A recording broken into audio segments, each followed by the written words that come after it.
Turma, hoje um podcast super especial. Primeiro, no estúdio do meu amigo Michel Bogli. Eu estou devendo para ele também um podcast com ele.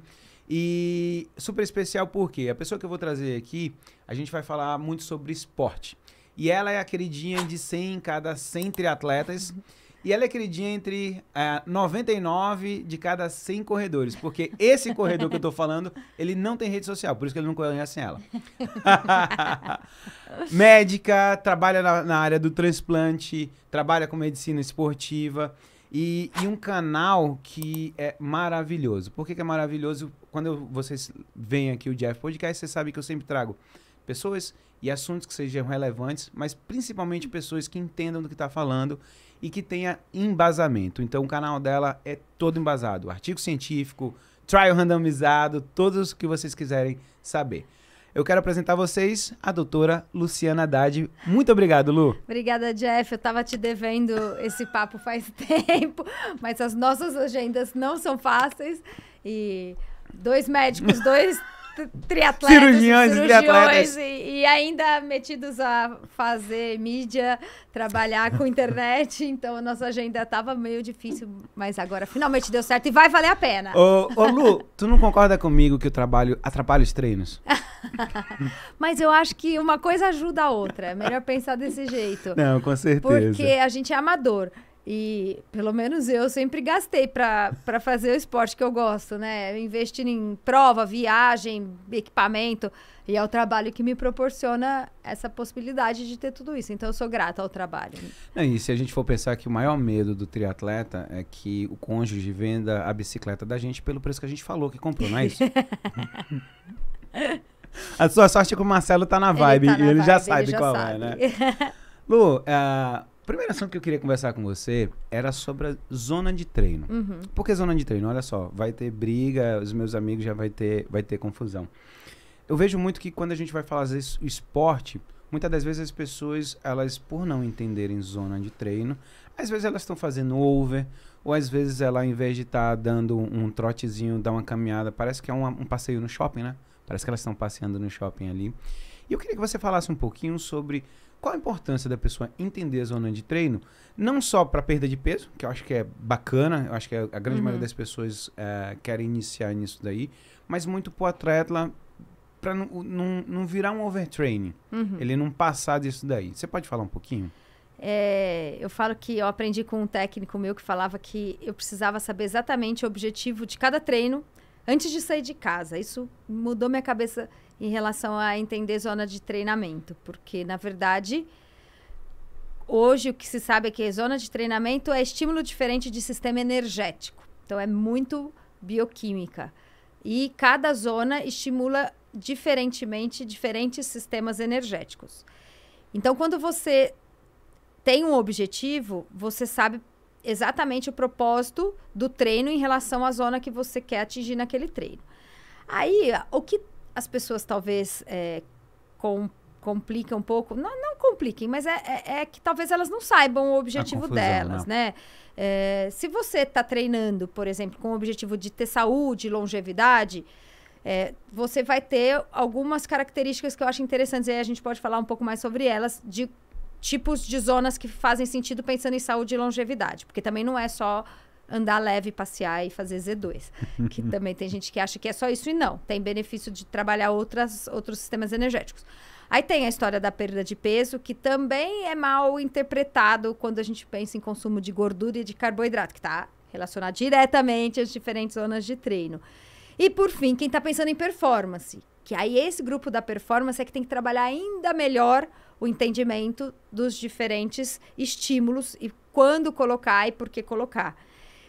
E não é muito simples, mas dá para simplificar. Vai sair um vídeo, acho que daqui 2 semanas, que eu tentei trazer esse tema que é complexo, porque envolve fisiologia e bioquímica celular, de um jeito que fique relativamente claro para as pessoas, para elas entenderem bem certinho o que cada zona está estimulando dentro do corpo. E aí entender por que, por exemplo, uma pessoa que está buscando saúde e longevidade, o Z2 é importante, estimula o sistema aeróbico, consumo de gordura e carbo. Não é só gordura, mas é uma zona que consome mais gordura. e carbo e estimula, de certa forma, o seu corpo a lidar com esforço aeróbico, consumo de oxigênio, transporte de lactato e tudo mais. E em outros momentos, trabalhar a intensidade lá perto do VO2, Z4. E por que esse estímulo é importante também? Tem um monte de benefício que não vou ficar falando aqui, mas você coloca o link lá de... Tem isso que eu vou falar. Para vocês, a gente vai colocar o link, porque muitas pessoas podem estar assistindo e elas não entendem que é zona de treino. Na realidade, a zona de treino, a gente vai dividir em 5 grandes zonas, onde as zonas vai ser pela frequência cardíaca, então a gente vai deixar, eu vou deixar link para o pessoal ver, onde existe as zonas de treino para você que quer performance, existe para você que quer longevidade, existe para você que quer perder peso.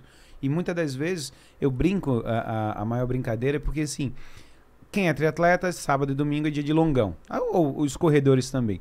E eu vejo muito isso, o pessoal no sábado querendo fazer ali 2h30 de pedal, mas a galera querendo vir na porrada. E aí o que acontece? Você tem um acúmulo dos treinos da semana e quando você vem na porrada no sábado, não é isso. O longão é só para você realmente você ter mais resistência. E aí o cara que estoura no sábado, no domingo ele não consegue fazer nada porque já foi, né? Mas eu acho que isso que as pessoas precisam se perguntar antes de sair de casa. Qual o objetivo desse treino hoje? O que eu preciso melhorar no meu corpo? Quando a pessoa entender que se ela fizer aquele treino leve, ela tá melhorando uma condição que ela só melhora fazendo aquele treino leve, que não vai ser melhorado no Z4, Z5, ou pior ainda no Z3, ela vai fazer o Z2. Mas enquanto ela não entende que aquele treino melhora uma coisa... Porque é intuitivo a pessoa achar que quanto mais forte, mais rápido ela vai ficar. Isso é intuitivo, mas não é assim que o corpo funciona. Porque cada zona estimula sistemas energéticos diferentes. Então... é um pouco mais profundo esse aprendizado. Por isso que eu tô tentando trazer isso lá no YouTube. Porque se você fica no raso, você fala, não. Se eu quero correr a 4h30, é melhor eu fazer muito treino a 4h30 ou menos, porque o 4h30 vai ficar mais fácil e é assim que eu vou correr. E eu entendo que as pessoas pensem dessa forma, porque ninguém precisa saber bioquímica, mas...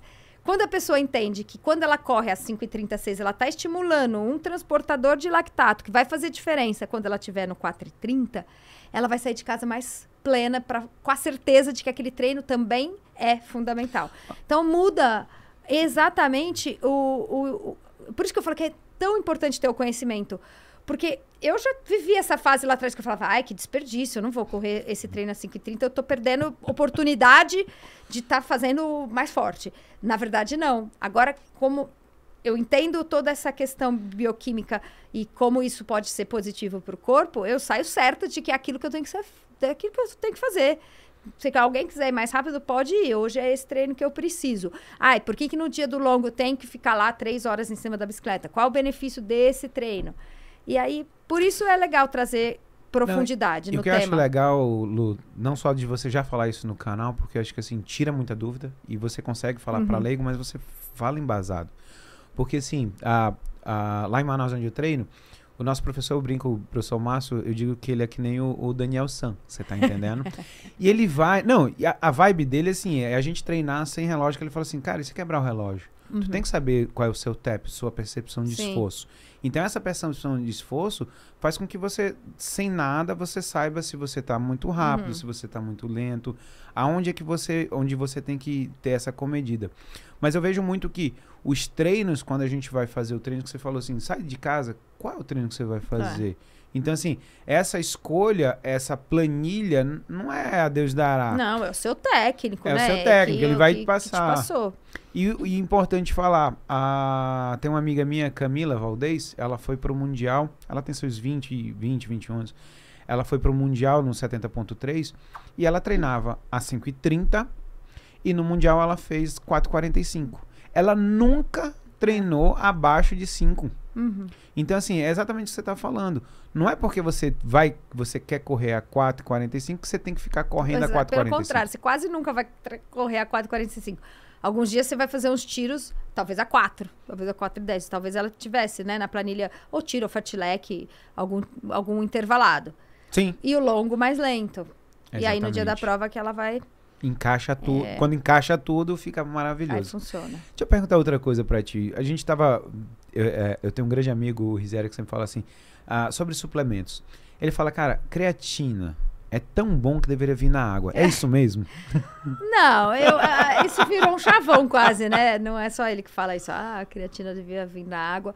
Não acho que deve vir na água. Porque, na verdade, a gente já tem um consumo de creatina na nossa alimentação e a gente já tem produção no nosso corpo de creatina. Ou seja, você só vai precisar da creatina quando você tiver uma demanda aumentada.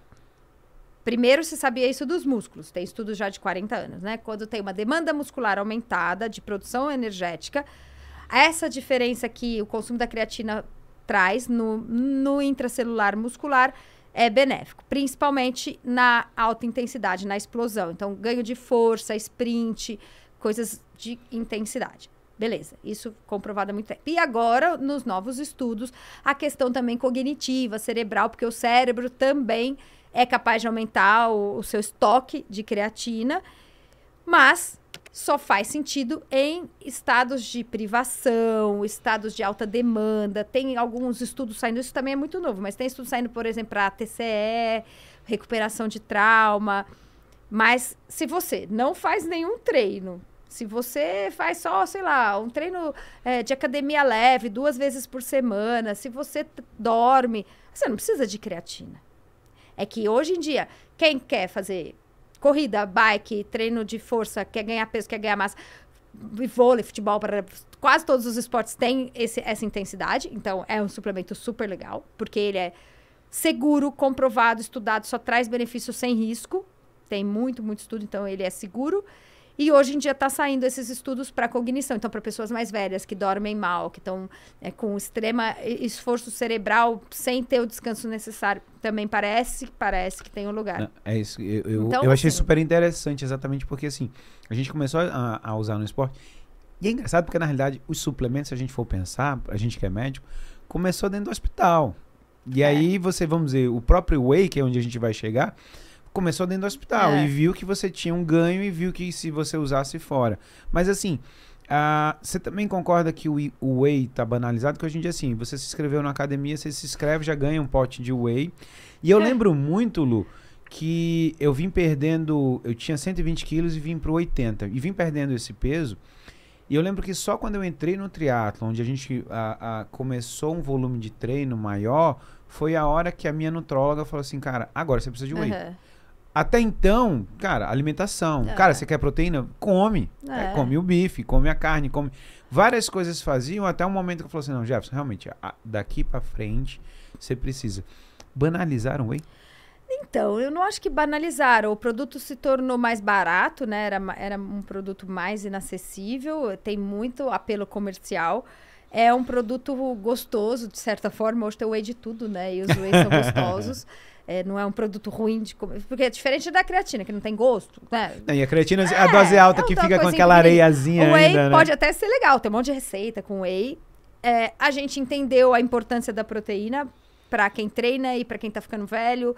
E de como ter músculo hoje é quase uma questão relacionada... Quase não, é uma questão relacionada diretamente com longevidade. Então, isso se mostrou mais importante do que a gente imaginava.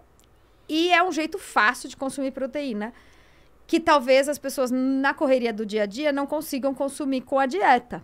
Mas eu falo, todos os meus vídeos que eu falo de proteína, você precisa alcançar a sua meta proteica. Se vai ser com um ovo, com carne ou com whey, é que o whey é um jeito prático que não tem problemas e é fácil, né? Gostoso. Eu coloco bastante na minha rotina, porque vira e mexe, eu não consigo sentar na mesa do café para fazer um ovo mexido e tal, durante a semana. Então, para mim, por exemplo, cabe bastante. Óbvio que quando eu tô em casa, eu gosto de sentar na mesa, fazer um ovo mexido, eu acho que é mais gostoso. Nem acho que é mais gostoso, mas eu gosto de variar. Mas é um produto que atende essa necessidade de atingir a meta proteica, que hoje é muito, muito importante, principalmente para quem treina, mas também para quem não treina. O que você acha que tem hoje em dia que eu vejo muita gente falando assim, cara, gastei uma grana. Nós entramos em modas e hoje em dia falam muito sobre o BCAA, da história de que, cara, gastei minha grana com BCAA e não serviu pra nada. É isso mesmo? Não precisa de BCAA. Não, porque na verdade o BCAA é um aminoácido que já está presente em todos os wheys. Então, quando a gente olha o aminograma do whey, normalmente vem atrás, né? Eu adoro olhar, eu olho de todos. Então, você tem que virar ali e vai ter tudo. Leucina, vanina, blá.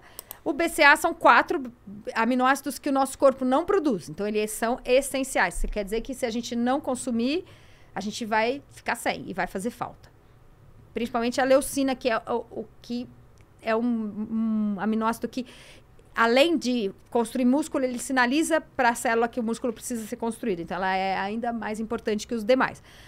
Ou seja, aminoácido essencial você precisa na dieta. E são esses 4 que antigamente as pessoas falam, então vamos fazer cápsulas só com eles. Só que no whey normal, quando você consome a quantidade indicada, já atende essa quantidade que seria consumida numa... Lembra, a gente consumia, já passei por essa época. Eram 3 comprimidão, assim. Mas pensa, um scoop de whey... Mas um scoop de whey já tem ali, se o seu whey for bom, e hoje em dia todos entregam leucina, porque eles sabem disso, já tem o BCA. Então, você não precisa comprar mais um suplemento. Compra o whey e tá entregue. O que você acha que ainda é desvalorizado entre a suplementação? Existe alguma coisa assim? Porque, vamos lá. Acabei de lembrar. Vamos lá, eu ia falar que não tem nada. Não, eu ia falar que não tem nada porque o mercado tá muito aquecido. Então, as pessoas estão... né? Hoje, por exemplo, eu lembro que há 5, 6 anos, 7 anos, sei lá, eu ia falar, a beterraba, eu queria tanto ter o nitrato. E hoje a gente tem nitrato no mercado, né? Ainda bem, porque a gente ficava fazendo suco lá de beterraba. Mas eu ainda acho que as fibras são desvalorizadas e são... É que suplemento, só para as pessoas entenderem. Na verdade, quando a gente fala um suplemento alimentar, são qualquer produto que está presente na nossa dieta normal. E aí que você pode consumir ele de forma concentrada, isolada, etc. Por isso, são suplementos, não são medicamentos. Por isso que eu falo que fibra é um alimento, mas pode ser chamado de suplemento quando você pensa, eu vou isolar a fibra aqui para aumentar o meu consumo de fibra. Já tem hoje na farmácia, principalmente algumas empresas alimentícias vendendo fibras, né? A gente tem isso no mercado, mas pensando em constipação, pessoas que têm o intestino preguiçoso. Mas a fibra é algo que tem uma relação direta, você sabe disso? Redução de câncer de cólon e tem benefícios para doença cardiovascular, então diminui o risco de doença cardiovascular, aumenta a longevidade. Se eu fosse assim, dono de marcas de suplementos, eu também lançaria, porque as marcas que lançam fibra estão pensando no público da saúde e não no público do esporte, do endurance, e é um produto que ainda não foi descoberto. E aí tem o bicarbonato, que é um vídeo, até um mau vídeo de sucesso no meu canal. Não, é isso que eu ia falar. Porque ele não é explorado, porque é muito barato, vende, né? É muito barato. Só que aí a Mountain, que é uma mega empresa de endurance, né? Lançou ele agora num formato interessante, diferente, e aí conseguiu agregar valor. E deve estar ganhando dinheiro com isso.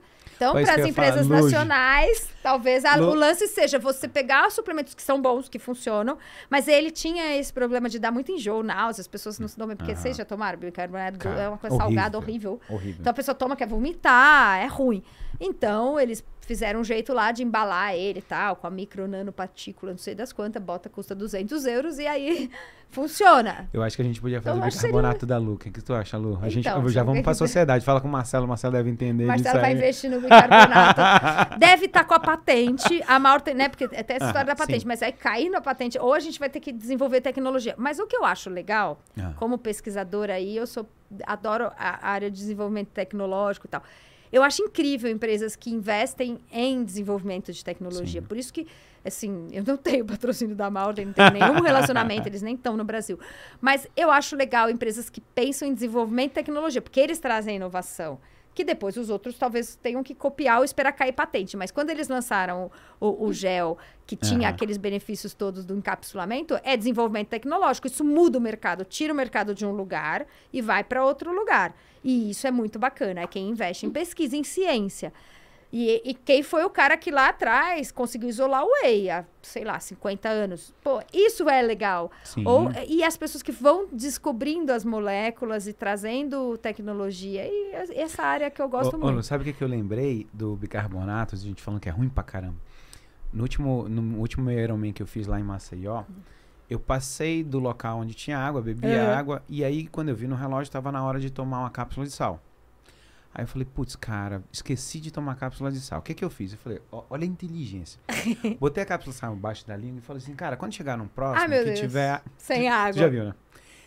Não, botei embaixo da língua e falei assim, cara, quando chegar lá, eu só tomo a água e vamos. Cara, aí dissolveu o sal. E o pior que é o seguinte, concorda comigo? Não, você não tem saliva, tu não tem como cuspir, a boca seca. E a gente quer mais, sabe o que eu fiquei pensando? Eu falei, cara, já minha pressão vai aumentar aqui com tudo. Cara, eu vou fazer uma parada cardíaca, eu vou avisar pra... Tô sem líquido, né? Tô desidratado. Tô sem líquido, desidratado e tô com sal. Eu falei, cara, já vou falar pra algum amigo. Falei, cara, se eu passar mal, já me acorde, tu já sabe o que é. Ai, meu Deus. Ô, Lu, mas vamos lá. Você acabou de falar que suplementação, na realidade, os suplementos que a gente usa são coisas que tem. Você acha que, na realidade, a gente tá indo para um local onde está faltando a base, que é uma boa alimentação? Sim, e isso vale para tudo. Eu acho que, na verdade, vale para todo o contexto de vida hoje das pessoas que buscam suplementos e esses hacks, né, de banho gelado. Tem um monte de coisa que funciona. Não digo que não funciona. Recovery, botinha, tudo isso. Eu gosto, faço. Mas você tem que primeiro fazer o básico. E o básico é se alimentar bem, ter variedade alimentar, é dormir bem, é descansar, é ter uma saúde mental e controlar a ansiedade. Só que, eu falo, primeiro que o básico não tem glamour. Sim.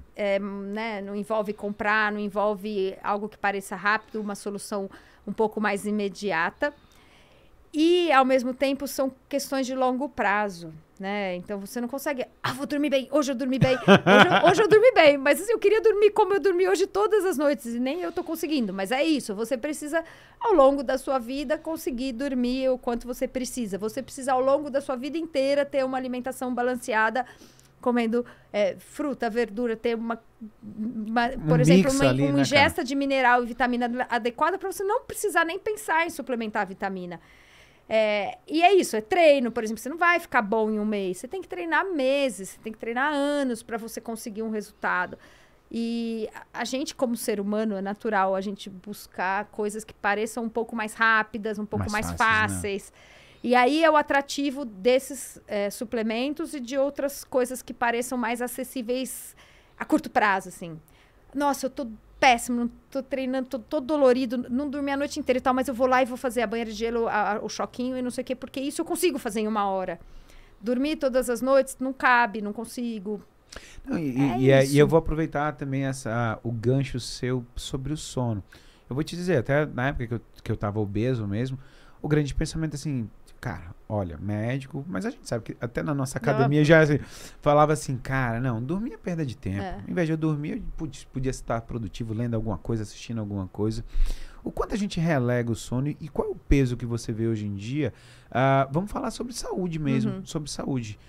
O quanto a gente relega e vale a pena você investir num bom sono.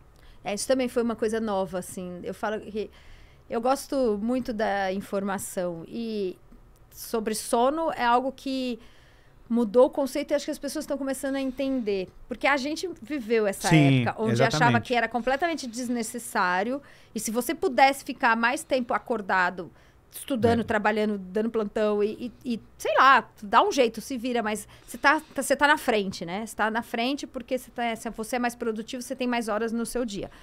E agora a gente já entendeu, por conta da evolução das pesquisas, da ciência, da medicina, isso já chegou até para o público leigo, porque tem vários livros legais e tal, que pelo contrário, né? Se você não dorme, você não aprende, se você não dorme, você não emagrece, se você não dorme, você não produz músculo.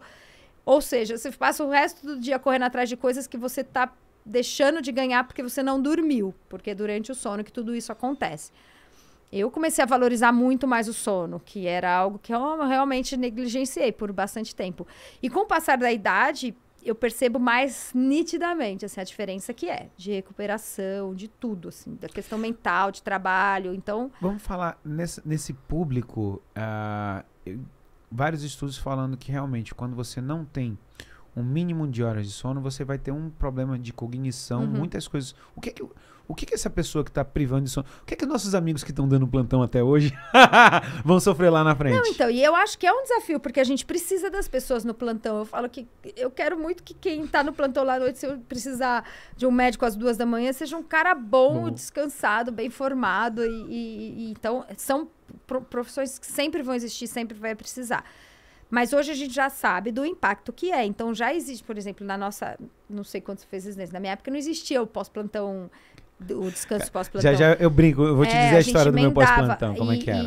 E hoje é proibido dar o plantão noturno e continuar trabalhando durante o dia, porque já se mostrou que assim, a chance de cometer qualquer erro médico nesse pós-plantão trabalhando é enorme. Tem um monte de estudo mostrando, né, que se você deu o plantão e o erro médico aumenta muito mais. Então, pô, vai para casa e dorme, descansa. Então, esse cuidado, eu acho que está se tornando algo mais normal. Acho que é a regra hoje, por exemplo, e deveria ser. E você, como profissional liberal que faz a sua agenda, deveria entender da importância, né, de não ficar sem dormir, principalmente quando você está lidando com vida humana. A brincadeira foi o seguinte, na época da minha residência geral, que a gente começou a querer...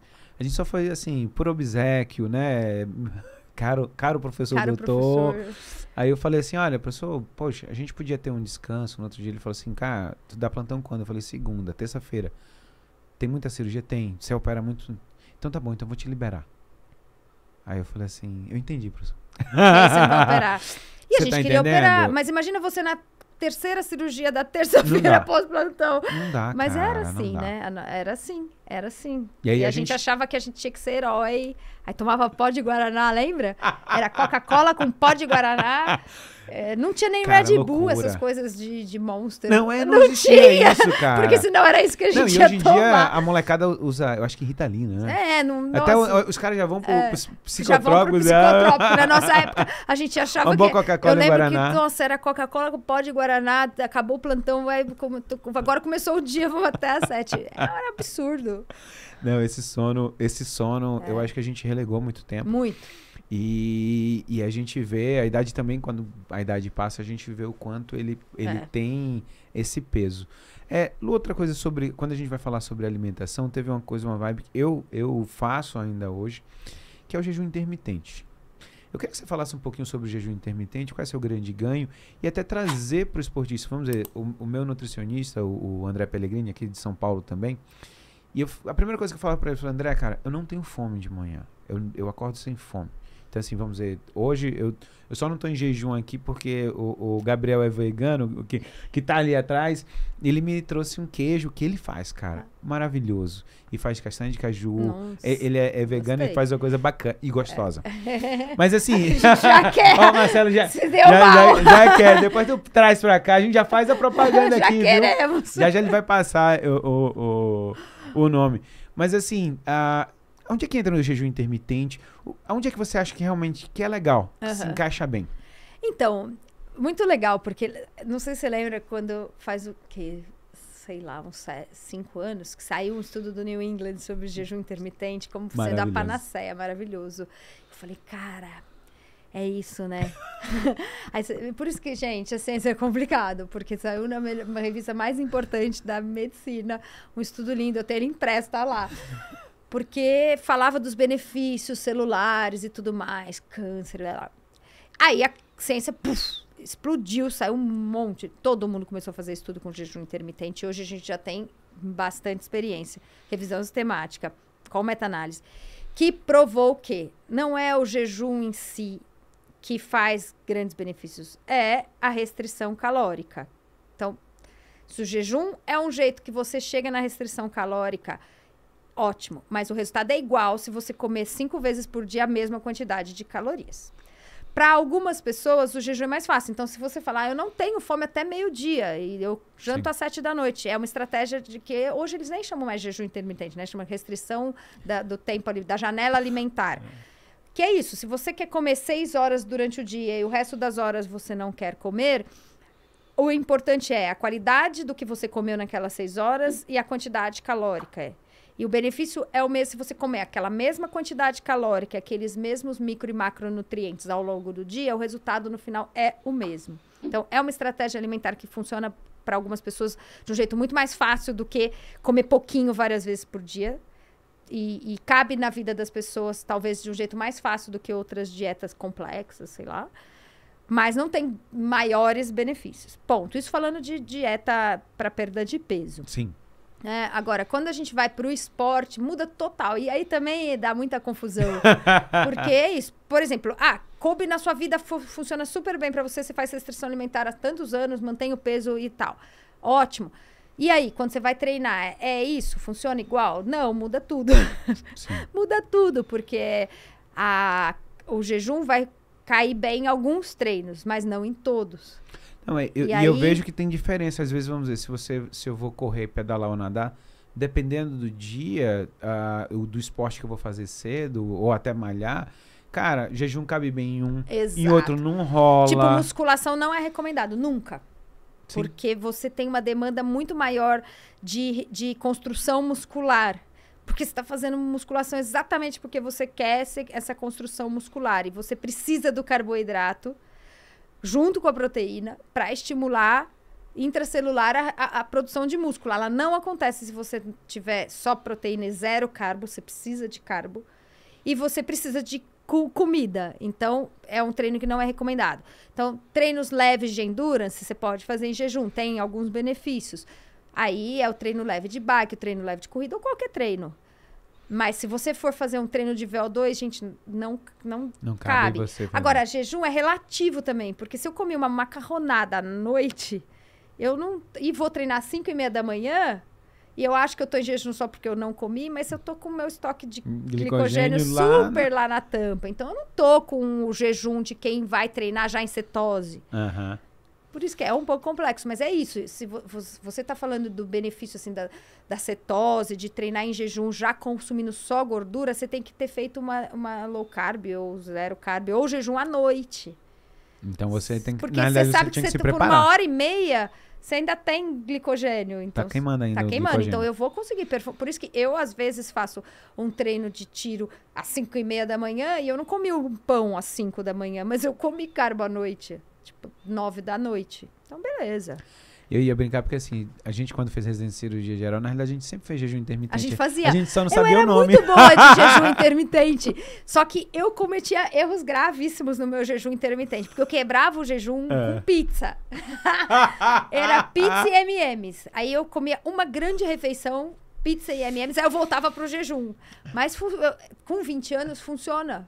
Com 20 anos você fica magro. Isso que eu ia falar. Eu não vou citar o nome. Com 20 anos tudo funciona. Qualquer coisa funciona. Jejum intermitente intercalado de pizza. É isso, mas a Baciano falou assim, cara, qualquer coisa que você fizer funciona. A gente fazia jejum intermitente. Mas você entende que quando você fala isso, até sobre tempo e sobre jejum, eu tinha um residente, eu já como preceptor, eu tinha um residente que ele comia uma vez por dia. Ele só jantava. Então, cara, eu ficava agoniado, porque a gente entrava em cirurgia de manhã e às vezes a gente entrava em cirurgia 6, 8 horas, aquelas cirurgias enormes da cabeça, pescoço, aqueles desmanches. E o menino não comia nada. Só que, como é que ele quebrava o jejum? A única coisa que ele comia? Ele comia uma pizza toda. Falei, cara, tu tá ficando doido. E assim, tava acima do peso e tudo. Lógico. Por quê? Porque o cara... Porque a pizza toda pode dar, sei lá, 3.000 calorias, dependendo. Exatamente. Porque pizza, sobremesa, Coca-Cola. Aí pizza você soma... 2 litros de Coca-Cola. Não, 2 litros de Coca-Cola já deu o total de caloria do dia. 2 litros de Coca-Cola já deu. Por isso que eu falo, a estratégia do jejum é legal se na hora que você for comer, você continuar comendo saudável, né? Não, esse que é o mais importante. Lu, outra coisa que eu acho que é a grande briga que a gente vê hoje em dia sobre alimentação. Lactose e glúten. Cara, pelo amor... Não, eu sei que eu vou jogar pra ti, aí os haters vão lá atrás, fala Lu... Não tenho hater. Não tenho muito hater quando eu falo desses... É engraçado que eu lembro que eu falava, eu não vou fazer um vídeo de glúten, porque não... E não teve muito hater. É que tem dois caminhos nessa... Primeiro que tem realmente as intolerâncias. Sim, e a gente vê, eu acho que... Isso, eu falo que deve ser muito ruim para quem tem, de fato, doença celíaca, porque hoje todo mundo... E é uma doença... Eu trabalho com gastro, né? Tenho meus amigos, a gente tá no andar ali da gastroclínica. E, poxa, a doença celíaca é muito difícil para quem tem de fato, né? Que não pode comer glúten porque tem uma intolerância completa. Mas a maioria das pessoas que fala que tem a intolerância não tem doença celíaca. Sim. E isso para lactose igual, né? Tem gente que tem de fato intolerância à lactose, mas tem outras pessoas que simplesmente diminuem. E é diferente a lactose do glúten, não vou entrar em detalhe aqui. Sim, mas a gente tem os vídeos no canal, são duas coisas diferentes. Não. Mas, assim, o que acontece também, principalmente com a lactose, é que conforme você diminui o consumo, você vai desenvolvendo uma intolerância relativa. E aí vai ficando cada vez mais difícil o consumo. Você vai se sentir realmente mais estufado. Então, hoje tem a vantagem de ter produtos para esse público. Eu falo que sempre tem o apelo comercial. Então, para quem é celíaco, que bom, né? Hoje em dia, você chega no mercado, tem lá o setor sem glúten e tudo mais. Mas eu sou contra ficar complicando a vida. Assim, eu acho que a grande pergunta, Lu, é o seguinte... as pessoas estão começando a ser muito xiitas e dizer assim, cara, tira tudo. Porque você complica a sua vida a um grau de que quando você vai viajar, você vai ter que levar o seu negócio sem glúten, vai ter que levar o seu negócio sem lactose. E você se torna, às vezes, intolerante pela ausência do consumo. E isso é normal, né? O Marcelo tem uma história muito boa. Quando ele fez uma dieta radical, ficou sem comer doce, sem comer carne. Aí fez a prova, foi comer um churrasco e depois um ovo de Páscoa, porque rapaz quase morreu. Aí ele falou, nunca mais. Porque é isso, você fica sem comer gordura. Nunca mais eu não vou ficar sem comer. Comecei a comer de novo. Não, aí ele voltou. Ele voltou a ter um equilíbrio. É isso, porque é melhor você de vez em quando manter a carne, de vez em quando ter um pouco de gordura, porque senão seu corpo vai diminuindo a capacidade de digerir aqueles alimentos de fora. Essa capacidade volta muito rápido. Até quem faz, por exemplo, dietas mega cetogênicas, depois em 1-2 semanas volta o carbo, o corpo volta, o corpo se adapta. A gente trabalha com transplante de intestino, a gente vê pessoas que ficam sem comer 20 anos e colocam um intestino novo, o corpo volta a digerir. Então, nosso corpo, graças a Deus, é muito inteligente. Uma coisa interessante de falar sobre essa história, eu lembro que eu comecei a fazer eu restringi em casa, quando eu tava querendo perder peso, glúten. Então, cara, mas assim, muito em vez de comer pão que eu comia, cara, eu comia cuscuz, batata doce. Então, fui tirando os carboidratos finos, botar uma melhor qualidade de carboidrato. Eu lembro que a gente passou 2 ou 3 meses, minha esposa junto comigo. E eu lembro que deu um final de semana, tipo assim, cara, a gente comeu uma pizza de noite, aí de manhã cedo ela comeu um pão, tipo assim, 2, 3 meses sem comer. Aí, pizza, pão, e tomou uma cerveja que tem... Cara, ela ficou com a barriga inchada e com dor. E aí eu liguei pra uma amiga pra dizer assim, cara, vamos fazer um ultrassom. Cirurgião pensando, dor na barriga, o que a gente vai pensar? Apendicite. Eu falei, cara, vamos lá. Aí, cara, ela fez o ultrassom e falou, Jefferson, o apêndice tá bom, agora tem gases.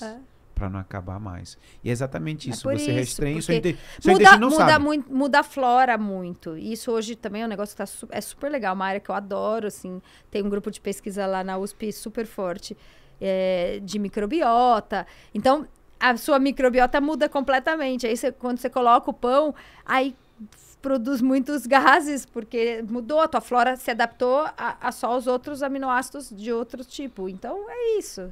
Porque eu prefiro, considerando a minha vida social, o fato de eu viajar, de eu ter que participar de jantares, evento, festa de criança e tudo mais, ter a capacidade de digerir bem tudo isso e tentar comer com equilíbrio. Eu acho que esse caminho é mais fácil dentro da nossa vida social. Mas também respeito, por exemplo, alguém que cozinha e come sempre em casa e que é vegano e que é uma dieta que pode ser super interessante, porque se a pessoa caprichar no que ela come e tem micronutriente, macronutriente, uma questão saudável, tipo, não tem o certo e errado. E pra quase nada, né? Tem eu só queria avisar para as pessoas, toda vez que a gente tá falando Marcelo, não sei se o áudio vai ouvir, mas Marcelo... Ele tá aqui do lado. É o marido da Luciana, tá aqui do lado e a gente tá num papo a 3 aqui. Ele só, já vou botar o microfone e ele senta aqui com a gente pra gente bater o papo, né, Marcelo? Mas assim, mas só que, vamos lá, aí eu vou entrar numa coisa que é da lactose. Lá em casa, meus filhos, todo mundo, a gente tem uma certa atopia. E eu consigo ver muito bem, Lu, quando o meu mais velho, o Vinícius, ele é louco por doce. A gente segura porque eu não compro, é fácil, é só não comprar. Só que eu vejo muito assim, chega numa sexta-feira, ele começa a comer muita coisa que tem a lactose, não que ele no dia a dia ele vai comer, ter pouco, Mas eu vejo que, cara, ele começa o nariz espirrar, coçar, e ele vem para uma rinite, que se a gente não cuidar vira sinusite, e que é um resultado da lactose. Mas isso vai causar com todo mundo? Ou quem tem um pouquinho de intolerância, atopia? Lá no vídeo eu explico a história do leite, que é a história lá do leite AA, da beta-catanina, que na verdade é o leite AB, B1, A, não sei das quantas, A1, A2, que tem substâncias diferentes por conta da vaca. E aí, realmente, tem alguns benefícios, por exemplo, do leite AA, que não teria essa substância, que ela é mais alergênica e pode desenvolver atopias. Por isso, algumas pessoas... Não sei se ele já testou. Aqui em São Paulo agora já tem no mercado, né? O leite que é o AUA, que só da vaca... Um tipo de vaca, que eu não lembro qual é. Porque tem a vaca holandesa, tem a outra vaca. É isso, mas é isso mesmo. Nos Alpes Suíços. Não precisa ser dos Alpes Suíços, já tem aqui no Brasil. Então, as marcas, elas já estão colocando que é o leite A, ele é um pouco mais caro, porque só um tipo de vaca que pode usar esse leite. E aí ela não tem essa substância que é um pouco mais atópica, inflamatória, cuidado com esse termo, mas que é um pouco mais inflamatória. Ele pode testar, porque ele não tem intolerância à lactose. Sim. Ele tem sintomas dessa inflamação, que é resultado dessa substância. Isso é interessante. E quando a gente fala sobre inflamação, eu vejo muito. Eu passei o carnaval Nordeste 10 dias all inclusive. Então, assim, é o que você falou. Se você se regra sempre sua vida, você entra no all inclusive e acabou. Acabou, não vai ter nenhuma comida. E eu vejo... eu começo a entender, Lu, que na realidade você consegue entrar e sair de um local desse desde que você saiba o que você vai comer, saiba o que você vai equilibrar. E eu acho que muitas das vezes as pessoas estão procurando alternativas assim mirabolantes para uma coisa que é simples. É simples e não é, porque eu falo que a gente passou quase a história inteira da humanidade, até mais ou menos a década de 50, 60, tendo escassez. Tendo escassez do tipo, você tem que plantar, esperar crescer, não é a época do ano inteiro que você tem acesso. Não existia supermercado com corredores, assim, de doce, várias outro coisas, de... né? Era muito mais difícil a oferta alimentar. E o nosso corpo foi se adaptando a essas evoluções, né? Dominou a agricultura, então você sai de um tipo de dieta mais carnívora para um tipo de dieta que entra as plantas, vegetais, etc., o carboidrato, e demoram séculos para o nosso corpo se adaptar. De repente, as coisas mudam de um jeito muito rápido. 2 gerações, 3 gerações, onde a gente tem um all-inclusive, onde você chega e tem comida, bebida o dia inteiro, você pode ficar deitado na sua espreguiçadeira que o rapaz vai levar para você a batata frita com a sua caipirinha. Aí, quando que o nosso corpo se adaptou a esse consumo calórico excessivo com o imobilismo? Porque até 70 anos atrás, a gente nem chamava de atividade física, mas a gente se movimentava porque não tinha carro, a gente tinha que se deslocar para os lugares, as pessoas tinham que plantar, colher, a gente já se movimentava. Então, a gente agora tem imobilismo da vida que nos possibilita esse conforto, e a gente tem uma oferta alimentar de produtos industrializados, altamente palatáveis, que mistura carbo e gordura em alta concentração ali na nossa mão. Então, foi muito rápido essa mudança, e o nosso corpo não teve nem chance de pensar em criar mecanismos adaptativos. Eu falo que a nossa sorte é que tudo está evoluindo tão rápido, eu não sei se é sorte, mas digamos que tudo está evoluindo muito rápido. Então, rapidamente, o homem também é tão inteligente que já desenvolveu moléculas que conseguem o análogo do GLP-1. Sim, foi maravilhoso. Que funciona. Então, assim, peraí, então a gente não é tão inteligente a ponto de criar bolinhos empacotados, coloridos e cor-de-rosa, que são uma delícia, que você vai lá e compra. A gente não criou o iFood, que a comida chega na nossa casa? Por que a gente não vai criar, então, um remédio que consegue fazer com que a pessoa não tenha fome? E aí foram tentando, né? Teve vários remédios que tinham um monte de efeito adverso, né? O mercado para esse público universo é gigantesco. Então, tem todo o interesse comercial. E até que eles chegaram num remédio que tem bons resultados com efeitos adversos relativamente controlados, mais seguros.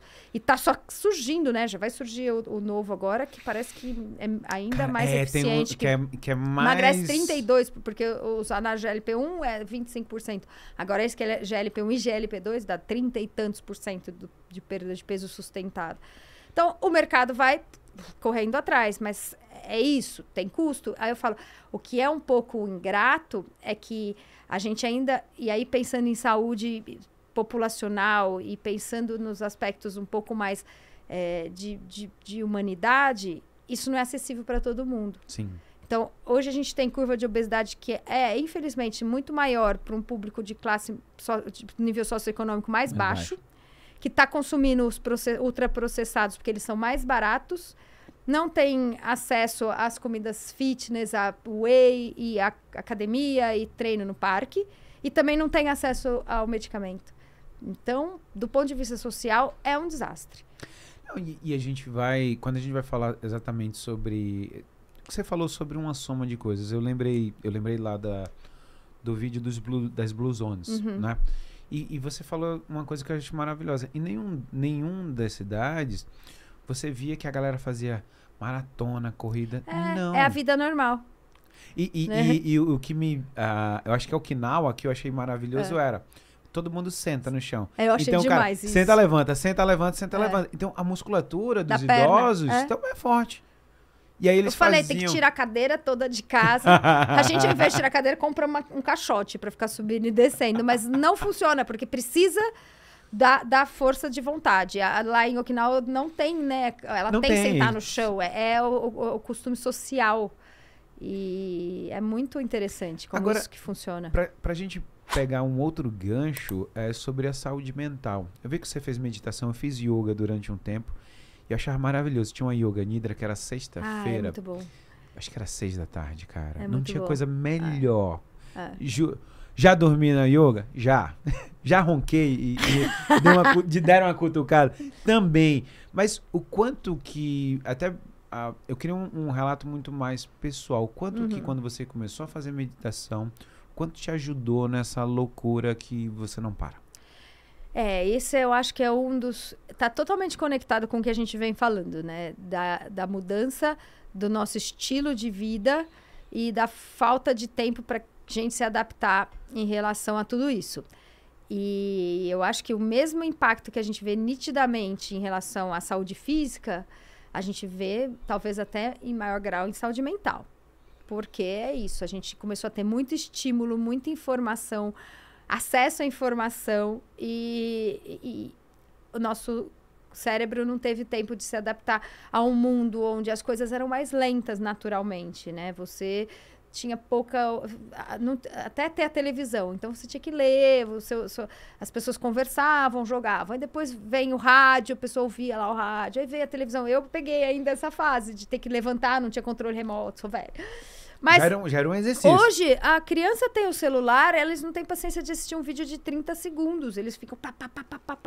E tem 1 milhão de vídeos infinitos na palma da mão. É muito estímulo, muita coisa. Além disso, tem todo o resto. A pessoa tem que estudar, tem que trabalhar. Nós, adultos, né? Tem que fazer...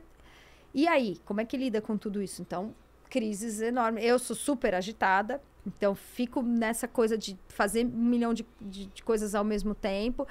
E eu acho que a gente esquece da importância de estar se sentindo bem naquele dia, no dia a dia, né? Porque você fica pensando, eu quero me sentir bem lá na frente, quando eu conseguir qualquer coisa, mas a vida é hoje.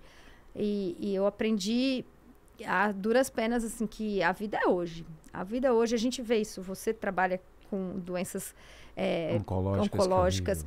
E eu comecei a entender que você tem que ser feliz todos os dias. Você tem que tá bem todos os dias, porque você, infelizmente, não tem controle nenhum sobre algumas coisas. E aí foi quando eu comecei a meditar depois do acidente. E acho que foi para tentar trazer um equilíbrio que traz. Assim, a gente precisa ter um rigor de colocar isso na prática. E eu, às vezes, me perco um pouco de não fazer e abrir mão por conta de trabalho e tal. E eu sinto nitidamente que eu me perco rápido. Então, a meditação consegue trazer, de fato, essa vontade de ter as coisas mais calmas, de, por exemplo, apreciar coisas que eu, poxa, passava batido, mas de apreciar um cheiro, uma flor, o tempo, assim, de ouvir. E muda muito, funciona muito bem, assim. Quem já experimentou, não é rápido, talvez você precise de algumas semanas meditando, mas você começa a ter, assim, um pouco de serenidade para apreciar aquilo que você está vivendo, sabe? O que eu estou comendo agora, que é aquele momento, só aquele momento que vale, no final das contas. Se você está comendo aqui e pensando no que você vai fazer dali meia hora na reunião, e na reunião você está acelerado, pensando no que você vai fazer dali a pouco, e você desmaia e dorme, isso é vida? Assim, o quanto essa vida é prazerosa de fato. O quanto você está ouvindo a pessoa que está na tua frente, o quanto você está apreciando a sua casa, o seu ambiente de trabalho. E isso a meditação traz. Você conseguir apreciar o momento presente. E acho que é uma das melhores coisas. Eu tive uma época que eu comecei a fazer meditação e comecei a fazer em casa. Uhum. Eu não lembro tinha uma musiquinha que era da 11 minutos. Uhum. Já vou lembrar. Acho que tem até aqui no celular. E aí, o que eu comecei a fazer?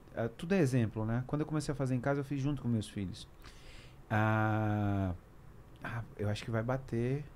Eu vou botar aqui um pouquinho. Cara, 11 minutos. E se você for na hora de dormir ou na hora que você acorda também, você pegar... Cara... É incrível. O quanto mudou a qualidade de vida. Cara, tirava o estresse. E eu ria porque às vezes os meus filhos, eles simplesmente, eles falavam pra mim assim, pai, bora meditar. Porque eles entendiam, e é o que você falou, a briga lá em casa é, cara, depois do jantar ninguém pega mais celular. Uhum. Por quê? Porque a gente sabe que vai dar estímulo. E dando estímulo, ele vai ter dificuldade. E eu vejo os meus filhos, toda vez, o Vini tá com 12 e a Juju tá com 9. Uhum. Os dois são atletas, os dois... A minha Juju disse que em 2028 ela vai ser medalha de ouro na Olimpíada de Los Angeles. Caraca. Ela é nesse nível. Mas eu vejo muito que, cara, quando a gente colocava e fazia meditação, o sono deles vinha melhor. Não ficava aquele sono agitado, não ficava acordando. Então, assim, o grande lance, eu acho que da meditação é o que você falou, eu nunca tinha parado para pensar nisso. Assim, traz pro presente. Traz pro presente. Aproveita. E a gente se perde na vida, na rotina, assim. Porque a gente tá correndo atrás do quê? Não, é verdade. Quando você sofre um acidente ou você descobre que um amigo seu tá com uma doença muito grave e poxa, isso... Tô com 40 e poucos anos e isso tá acontecendo, assim. Eu quero... É o que o Marcelo fala, eu quero morrer muito velho, morrer jovem, muito mais longe, mais tarde possível. Mas... Se você não estiver vivendo bem todos os dias, você está correndo atrás do quê, de fato? Assim, você está trabalhando o ano inteiro para aproveitar uma semana de férias? Não é muito pouco? E a filosofia de que é a mesma coisa. Você trabalha 5 dias esperando os últimos 2. Geralmente tem uma depressão no domingo à tarde, porque já sabe que você já sabe que vai vir porrada. Eu acho que assim, apreciar cada dia mesmo, do tipo, vou almoçar na segunda-feira, tem que ser gostoso. Eu agora acho que tem que ser gostoso o meu almoço na segunda-feira. Óbvio que eu continuo querendo ser super produtiva, eu continuo correndo atrás de um monte de coisa. Uma coisa não anula a outra. Isso também eu aprendi com a meditação. Que uma coisa não anula a outra. Não é assim, agora ela virou zen, agora nada mais importa, não é só o momento presente e vou ficar plena. Não é isso.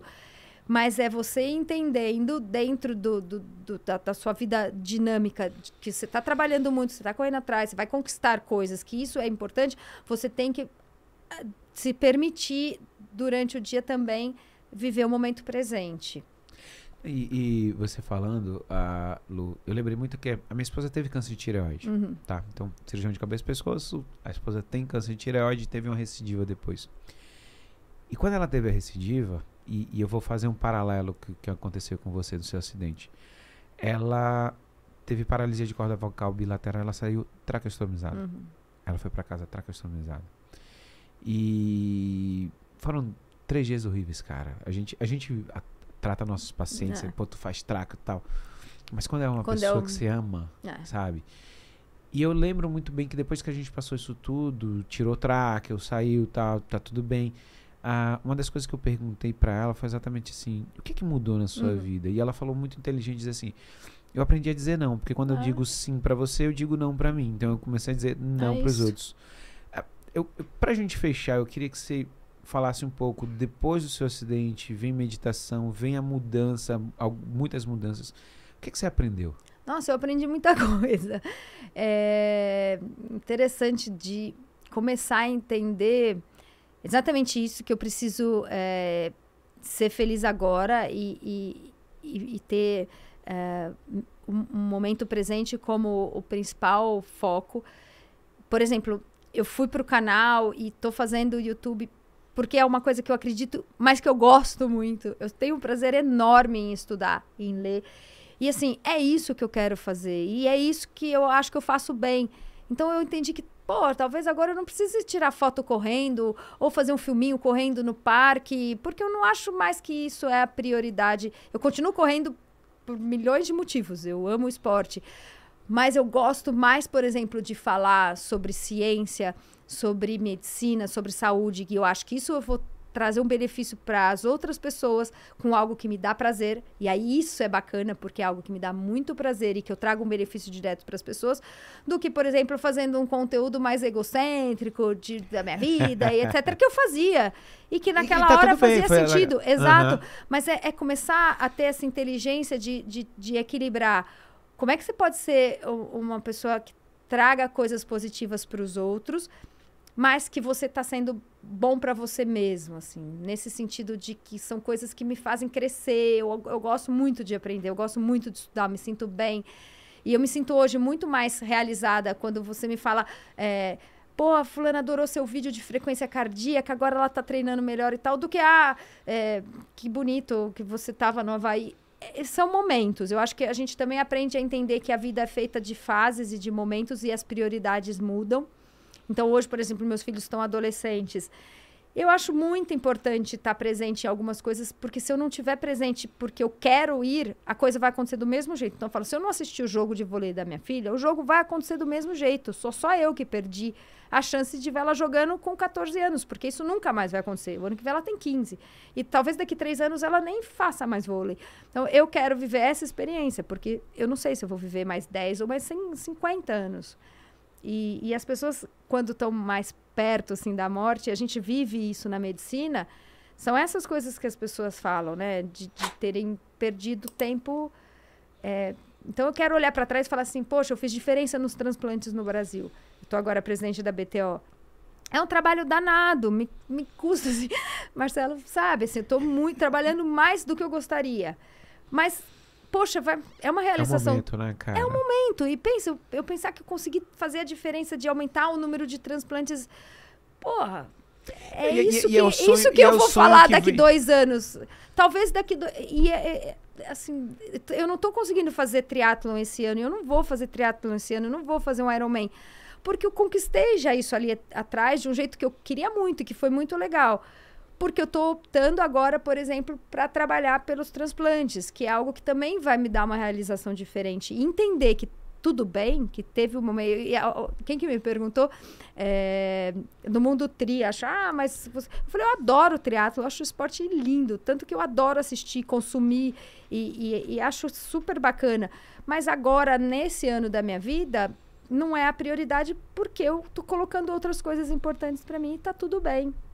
E eu vejo, Lu, você falando, na verdade, assim, nós mudamos, e os sonhos mudam. Mudam. E quando você vem pro transplante, a gente tem que lembrar que, assim, a base da gente, a gente é médico. Exato. E o que você sonhou é o que você tem agora. Então, tipo assim, deixa eu curtir isso. Porque quando passar, daqui a pouco pode ter uma outra coisa que eu vou querer eu tenho curtir. certeza que daqui 2 anos eu tô em outro momento. Mas eu falo o que eu acho mais legal da vida, e isso eu falo pros jovens. O que eu acho mais legal da vida... é isso, você pode se transformar e construir desde que você faça bem, sabe? As pessoas querem, talvez hoje, conquistar coisas sem fazer bem. Fazer bem, muitas vezes, envolve dedicação. Às vezes, não. Eles querem um caminhozinho mais rápido, talvez para algumas coisas, sei lá, a pessoa tem um dom absurdo e sei lá. Mas eu imagino que mesmo para quem tem um dom absurdo, o cara toca piano... ele pratica muito para chegar lá e ser o melhor do mundo. E no esporte, na vida. Então, eu acho que você pode fazer muitas coisas muito bem, mas você tem que fazer bem, assim, se você quer conquistar um caminho. Mas a gente tem muita possibilidade, e isso é muito legal. Você pode trabalhar com milhões de coisas. Se você for muito bom, isso vai trazer, acho que, algo de volta, assim. Que nem é só financeiro, né? Não, a gente sabe disso. E assim, até pra gente acabar, que a gente já tá mais de 1 hora, todo mundo... Mas assim, Lu, primeiro te agradecer. E assim, eu acho que a admiração que eu comecei a ter por você foi muito porque era isso que eu queria trazer para as pessoas entenderem que a gente tem que ter canais de pessoas que estudam, de pessoas que estão embasadas, de pessoas que querem trazer o que é melhor para as outras. Então, assim, ver no mundo de várias coisas e um consumo desenfreado de muita besteira, ou de pessoas que querem te mostrar uma verdade que não é, mas que para ela é interessante, que te atraia. E aí a gente vê nesse mundo todo, a gente vê um canal que vai falar ali sobre as coisas embasadas, você tira as dúvidas, você fala muito bem dentro dos artigos científicos. E assim, para mim foi garimpar e achar uma pepita de ouro e dizer assim, cara, isso tem valor. Isso tem valor. Porque só a gente vê as pessoas inventando moda, falar o que tem aí. Lu, muito obrigado. Obrigada a você. Eu acho, só para complementar isso que você falou, dá um trabalho danado. E talvez as pessoas não entendam que por um vídeo de 15 minutos ser o que ele é, eu precisei viver essa história inteira. Eu precisei estudar muito com 15 anos para entrar na faculdade. Precisei me dedicar por 6 anos muito. Aí eu fiz 4 anos de residência, fui 2 anos para fora. E fiz doutorado, fiz mestrado, E são mais de 20 anos. Então as pessoas falam, mas como é que você consegue? Eu falo, gente, eu leio artigo há 30 anos. Eu trabalho com pesquisa desde o primeiro ano da faculdade que eu entrei na iniciação científica. Então, é toda uma história que faz com que hoje, e mesmo hoje, para trazer um conteúdo legal no YouTube, eu estou aprendendo, porque YouTube é novidade. Então, eu estou aprendendo a falar com a câmera, eu estou aprendendo a fazer um roteiro que o público leigo entenda, eu estou aprendendo a simplificar, mas trazendo uma bagagem de toda essa história. E é isso que você consegue trazer um produto de qualidade, que é o que eu quero levar para as pessoas. E isso tem seu tempo. Por isso não dá para pular etapas. Não adianta a pessoa achar que vai abrir um canal para falar sobre qualquer coisa se ela não tem o conteúdo por trás, né? Isso eu acho que as pessoas também estão aprendendo a valorizar. E a gente tem a sorte, eu falo para todo mundo, a gente tem a sorte de estar vivendo nesse momento onde quem quer aprender consegue aprender, às vezes até a custo zero, com muita qualidade. Então, eu valorizo muito as pessoas, por exemplo, autodidatas, que se dedicam, que correm atrás, que você tem essa possibilidade. Isso é muito legal. E pra gente terminar, mas eu queria trazer uma coisa. Eu fiz uma pós-graduação de Educação e Saúde pela USP. E o que foi, eu achei bacana, que foi o que me movimentou, Lu? Foi um artigo que falava que estava na hora dos bons profissionais virem para as mídias sociais. Exato. Exatamente, que assim, a gente tem que trazer a coisa com credibilidade, a gente tem que trazer a coisa exata, a informação, a gente tem que deixar o professor doutor PhD sair da banca dele e ir para falar o que é correto. Eu falo, se a gente não ocupa esse espaço é ocupado. Ele já está ocupado. Né? A gente está brigando. Mas as boas pessoas também precisam estar lá. E aí cabe ao público separar o joio do trigo. E acho que isso acontece, de certa forma. Dependendo do que a pessoa busca, o que ponto da vida ela está, ela começa a entender e enxergar o conteúdo que ela quer consumir. Então é isso, vamos seguir trabalhando. Lu, vamos lá. A gente vive numa bolha, então assim, suas redes sociais, por favor, quem quiser. Bom, acho que todo mundo precisa me seguir lá no YouTube. Só colocar Fala Lu. Coloca Fala Lu no Google ou no YouTube que já aparece. Eu vou dar uma dica que eu acho muito boa, que eu uso muito. Então, qualquer tema que a gente falou aqui, tem vídeo no canal. Então, coloca lá no YouTube, Fala Lu Meditação, vai aparecer os vídeos de meditação. Fala Lu VO2, vai aparecer. Porque a indexação do YouTube é muito boa. Sim. Então, se você coloca Fala Lu Corrida, vai aparecer todos os vídeos que eu falo de corrida. Aí é um jeito da pessoa que está descobrindo o canal começar a ver os temas que mais interessam, dar uma maratonada, e aí depois começa a seguir dali pra frente. E Instagram, porque assim, eu vou te ser sincero, como você é uma das pessoas que eu mais consumo, todo dia de manhã, quando eu abro o Instagram, tá lá. Mas não aparece pra todo mundo, porque tem muito conteúdo. Aí é Luciana BP Haddad, mas se colocar Luciana Haddad lá no buscador também aparece. Ou até Fala Lu já aparece o meu Instagram. Então, tá fácil. Turma, se você gostou desse papo aqui, por favor, primeiro se inscrever no canal. Cara, eu acho horrível, né? A gente trabalha tanto e você nem se inscreve, nem pra dar botar o dedinho ali, né? Não custa nada. Vai no meu, embaixo vai ter no Fala Lu, vai no Fala Lu e encaminha, cara. Se você é atleta, se você tá querendo perder peso, os conteúdos, eu dei uma maratonada no teu YouTube, exatamente pra gente trazer cada ponto que eu trouxe aqui. Eu achei que são pontos, cara, maravilhosos do que a gente precisava falar. Então, se você agora no final de semana não tem que fazer nada, cara, por favor, aproveitem o canal. Gente, conhecimento é um negócio que é a única coisa que você leva com certeza com você para qualquer lugar, em qualquer circunstância. Você pode estar rico, tá pobre, tá no Brasil, tá na Suécia, aquilo ninguém tira. Então, vale muito a pena se informar. Pessoal, beijo, até o próximo Jeff Podcast.